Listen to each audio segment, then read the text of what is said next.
I strongly suggest using a broker until you've invested for many, many years. Not because a broker has some kind of magic insight, but you're looking for a broker with the heart of a teacher.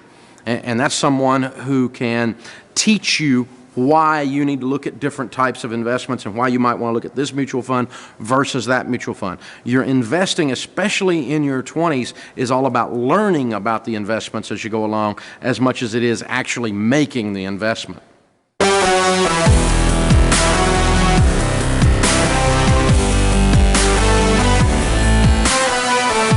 The rule of 72 is a way to determine how long an investment will take to double if it has a fixed rate of return.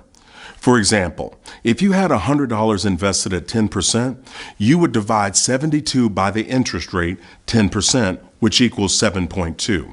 So it would take approximately 7.2 years to double your money, your original investment.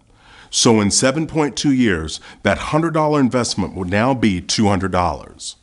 And I know what you're saying. 7 years to double $100? Now, let's play around with the numbers. Remember Ben and Arthur? Ben invested $16,000 over 8 years. His money will double in 7 years to $32,000 without working a day. So if he lets it double again, it will be worth $64,000 before he's 34 years old. Now, let's play around with the interest rate. A standard savings account at your local bank averages 1%.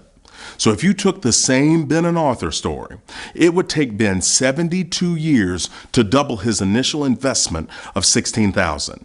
Well, that can't be right. Well, it is. Interest rate is a powerful part of the equation. Certificates of deposit at your local bank earn about 3%. Ben would take 24 years to double up with that investment.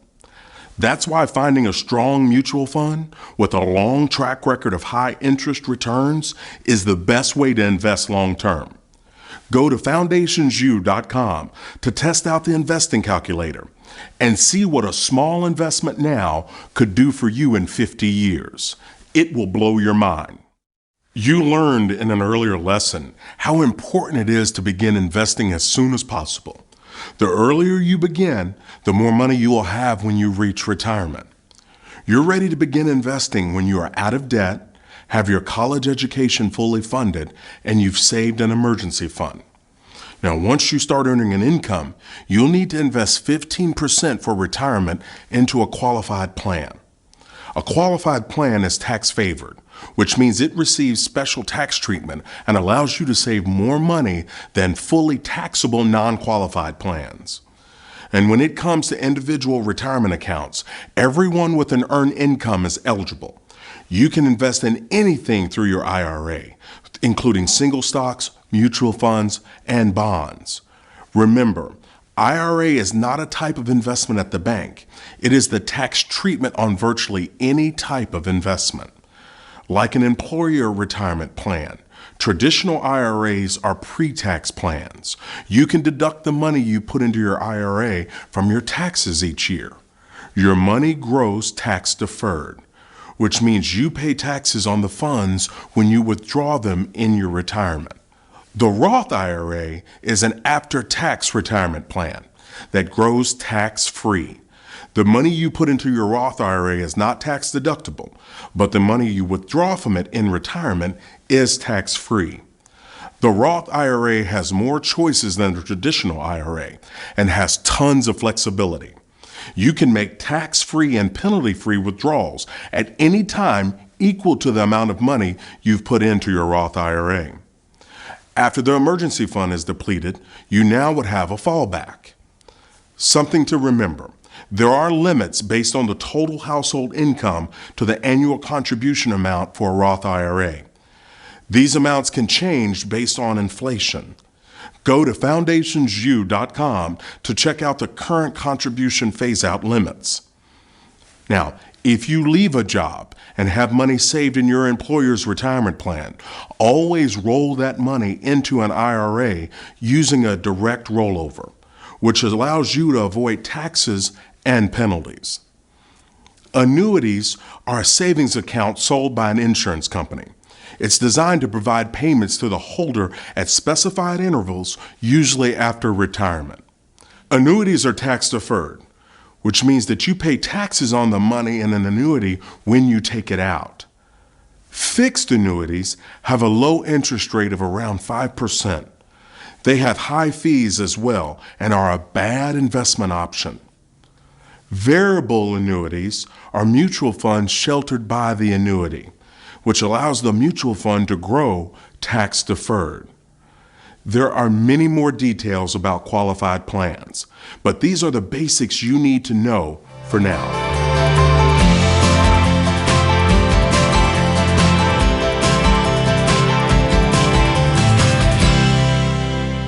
So, as far as investing, we've talked about qualified plans, we've talked about 401ks and 403bs. Another alternative to investing is real estate investing. But you have to be careful. You don't want to move too quick in this.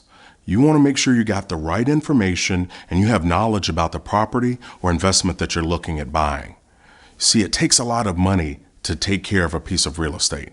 So when you begin to look at real estate as an investment, there's a few things you want to know. First, you need to make sure you've got lots of cash on hand before using real estate as an investment. See, real estate is typically held for a while. People are going to buy that piece of property and they want it to appreciate, which just means grow in value. So it's all about timing. It's about being patient. It's about having a game plan. So you want to make sure that you're getting good advice from a professional realtor. You want someone you can talk to that knows the area, that knows what the property may appreciate to later. So you want to make sure that you have a game plan in your thinking. Real estate is typically held as part of a larger portfolio. Now, it's generally considered an alternative investment. It's that because it's going to cost you money. There are times where you're not going to see a lot of money back until you get ready to sell it down the road, unless you're renting it out. So you want to be thinking, you want to look at it. It's a part of your investment strategy.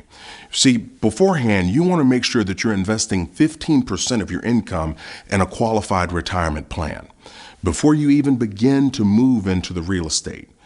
See, real estate can be anything, okay? It can be land. It can be land plus a barn or an apartment complex or a home. So you have to start to think a little bit bigger. Real estate is the least liquid consumer investment, which means you can't quickly get your hands on the money. So you're going to have to sell the property before you can get the money out of it. So you want to remember, you want to make sure you have your emergency fund and you have things set aside, because once you begin to move forward into real estate investing, it's not something that's going to happen quick. Remember, you make your money at the buy. You want to buy low and you want to sell high, which means you want to sell it for as much as you can. Other special considerations when investing in real estate is to remember this: it takes money to buy it, it takes time to sell it, and it also takes money to maintain the piece of property, whether it's keeping up the home or taking care of the land. So you want to begin to think and understand that the real estate market is also cyclical, which means there are times that properties really go up in value, and there are also times that they begin to go down. Supply and demand rule in the real estate market. Remember, you make your money on the buy. So take your time, look forward, and remember, real estate is a long-term investment. It's not something you're going to do quickly because it can be costly. Bad ideas in the investment world. Bad ideas. The first one is gold. There's gold commercials all over the radio. They're all over cable. Buy gold, buy gold. If the economy collapses, we'll use gold. No, we don't. That's just simply not true. Historical facts are gold is not used when an economy collapses since the Roman Empire. Find me one. You know anything about, did you ever take Western Civ? I mean, look at them. There's no failed economy where gold became the standard. And let me give you a microcosm, a little micro failed economy, all right? You remember when Katrina hit New Orleans? There was nothing left. Just wiped it out, right? Anybody remember that? Say yes. Yes. That, in a sense, that's a failed economy right then, isn't it? Okay? People weren't running around down there with little bags of gold. But I tell you what, a bottle of water or a can of gasoline would get you about anything you wanted for a month or two there, wouldn't it? Goods and services sold and bartered are what happens when an economy collapses. People don't go, here, I'll give you my ring. They don't want your ring. They want a bottle of water. That's what happens. So So that's a bogus thing. And besides that, over a 50-year track record, gold has averaged 4.1%. Hadn't even kept up with inflation.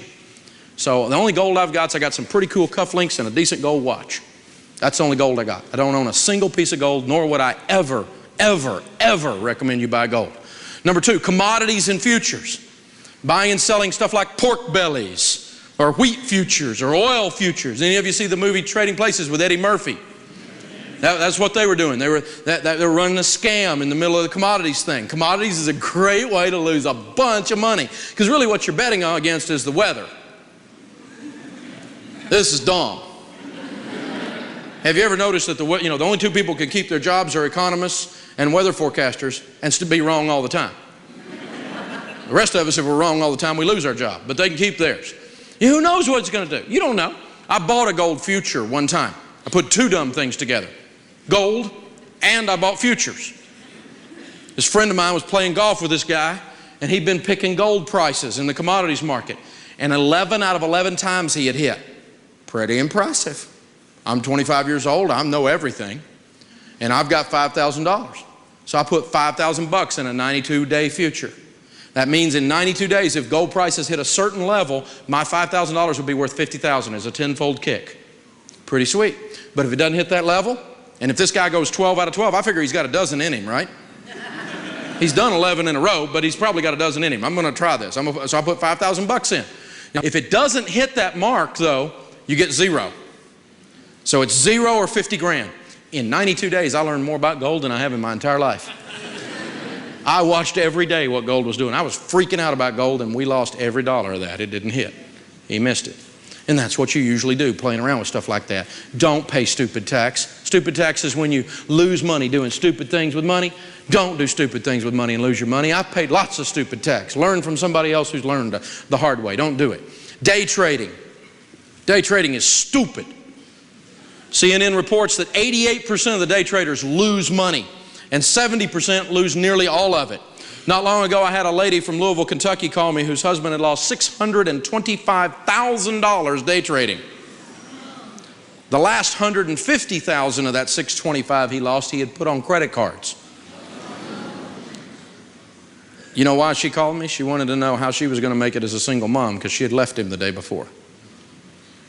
He completely ruined his life, chasing a rainbow. It's not there.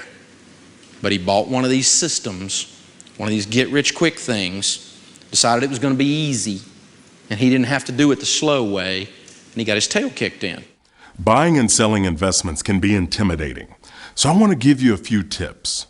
First, you want to set your investment goals and consider a time frame. You want to know how long is it going to take before you plan to get married, or buy a house, or save up for college, or even retire. Give yourself a realistic time frame to work to achieve those goals. Next, you want to learn the different types of investments. There are some out there that are shorter range and others that are long range. You want to know the difference. What fits you and your investment strategy? Then, you want to choose an investment professional. We recommend someone with the heart of a teacher. This is somebody that cares about you. They care about you reaching your goals. They work for you. So never invest in something that you don't completely understand. Take the time to ask the questions. Next, understand basic investment strategies and identify which ones are going to help you reach your goals. You don't want to do something that someone tells you to do without you understanding it. Also, build your portfolio. Make sure you diversify. You don't want to put all your eggs in one basket. It creates too much risk for that one basket. Finally, stick to your investment strategy. Throughout the stock market's history, 85% of 5-year periods made money, and 95% of 10-year periods made money. In the end, following these financial tips will help you reach your goals.